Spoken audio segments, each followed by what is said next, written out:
O Senhor esteja convosco, Ele está no meio de nós. Proclamação do Evangelho de Jesus Cristo segundo Mateus. Glória a vós, Senhor.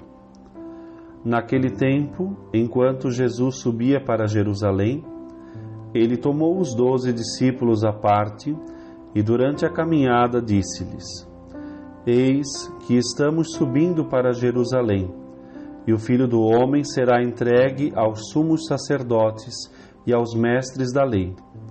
Eles o condenarão à morte e o entregarão aos pagãos para zombarem dele, para flagelá-lo e crucificá-lo.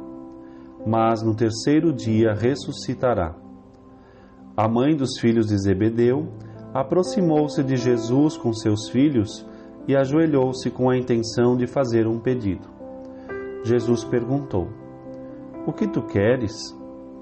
Ela respondeu: Manda que estes meus 2 filhos se sentem no teu reino, um à tua direita e outro à tua esquerda. Jesus então respondeu-lhes: Não sabeis o que estáis pedindo. Por acaso podeis beber o cálice que eu vou beber? Eles responderam: Podemos. Então Jesus lhes disse: De fato, vós bebereis do meu cálice, mas não depende de mim conceder o lugar à minha direita ou à minha esquerda. Meu Pai é quem dará esses lugares àqueles para os quais Ele os preparou. Quando os outros 10 discípulos ouviram isso, ficaram irritados com os 2 irmãos. Jesus, porém, chamou-os e disse: Vós sabeis que os chefes das nações têm poder sobre elas e os grandes as oprimem. Entre vós não deverá ser assim. Quem quiser tornar-se grande, torne-se vosso servidor. Quem quiser ser o primeiro, seja vosso servo. Pois o Filho do Homem não veio para ser servido, mas para servir e dar a sua vida como resgate em favor de muitos. Palavra da salvação, glória a vós, Senhor. Meu irmão, minha irmã, estamos nesse tempo bonito de conversão. O Senhor nos chama a estar unidos a Ele. E hoje, subindo com Jesus para Jerusalém, esse evangelho se passa numa dessas caminhadas, né? E Jesus já se encaminha para Jerusalém. Ali ele anuncia a sua morte, a sua paixão, né? E assim os seus discípulos têm esse choque com esse anúncio. Anuncia que o Messias precisa fazer a oblação da sua vida, entregar-se ao Pai, para então receber do Pai a ressurreição e conduzir todos os seres humanos novamente à vida que haviam perdido pelo pecado. Os discípulos, infelizmente, como se pode observar no Evangelho, não entenderam absolutamente nada, e ainda mais 2 que estavam totalmente perdidos, a pedido da mãe, querem ainda a essa altura que tenham um lugar de honra, de distinção, de poder, e os outros, por fim, né, ficam irados e nervosos. Enfim, esse é o Evangelho de hoje. Jesus, por 3 anos, já vinha insistindo com os apóstolos, ensinando, exortando, dando exemplo, mas ainda não tinha entrado no coração deles essa grandeza da pequenez, do serviço, da entrega que o Mestre estava por fazer. Depois entenderam, graças a Deus, entenderam com Pentecostes, e eles também, inclusive, foram capazes de ofertar as suas vidas.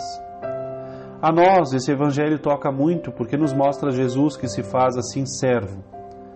Enquanto muitas vezes também nós queremos assim grandezas, honrarias, riquezas, fama, nosso Senhor morre na cruz. Jesus que se apresenta como aquele que veio para servir, para dar a sua vida em resgate de todos. De outro lado, os discípulos e tantas vezes também nós queremos poder e privilégios.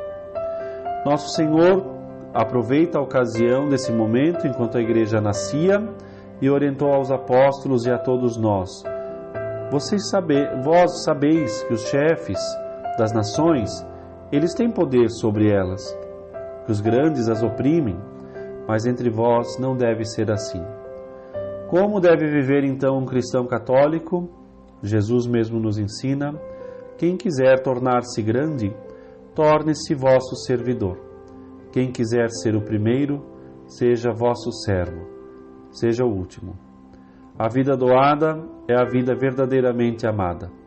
Cristo doou a sua vida, convida também a nós que sejamos capazes de doar a nossa vida por amor a Ele, ao Evangelho, à Igreja. É preciso pedir, e hoje pedimos essa graça, de cada vez mais identificar em tudo a nossa vontade com a vontade de Jesus. E também a Ele nos unirmos e de algum modo assim sermos corredentores. Para isso, tenhamos a nobreza do coração de ser capazes assim de oferecer tudo, as dores, as contrariedades de um dia, as penitências do dia a dia, enfim, fazer mortificações que nos ajudem também a deixar que a vontade de Deus resplandeça sobre a nossa. Entre vós não deve ser assim. Que esse conselho de Jesus toque profundamente o nosso coração e nos ajude assim também a estarmos abertos, disponíveis, entregando a nossa vida como Jesus a entregou na cruz, e cada missa nos faz recordar isso. Ele se fez alimento, Ele se escondeu no pão e no vinho por amor a nós. Pedimos, Jesus, que conserveis constantemente a vossa família cristã na prática das boas obras. E assim como nesse tempo nos confortais com os vossos auxílios, nós vos pedimos hoje e sempre: conduzi-nos, Senhor, aos bens eternos. O Senhor esteja convosco, Ele está no meio de nós. Abençoe-vos Deus Todo-Poderoso, Pai, Filho e Espírito Santo. Amém.